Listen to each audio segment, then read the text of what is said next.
আমরা কখনো আমাদের কোমলমতি শিক্ষার্থীদের কোনো ক্ষতি হতে দিব না। আমরা সেটা পুষিয়ে দেব। আমরা আজকে এখানে বসে আছি, কিন্তু তাদের সেই ক্ষতি আমরা হতে দেব না।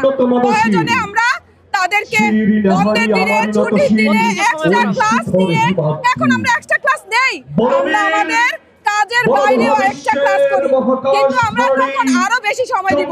এবং আমাদের যে ছুটিগুলি আমাদের বরাদ্দ আছে, সেই ছুটিগুলি আমরা না কাটিয়ে আমরা শিশুদের তখন আমরা কাজে ব্যবহার করব। তাদেরকে কোমলমতি শিশুদেরকে তাদেরকে আমরা কোনোভাবেই ক্ষতি হতে দেব না। সুতরাং আমার বিশ্বাস এবং আমাদের 3.5 লক্ষ শিক্ষকের বিশ্বাস, আমাদের প্রধান উপদেষ্টা, আমাদের যে প্রধান কর্তা, উনি আমাদের প্রতি এত কঠোর হবেন না।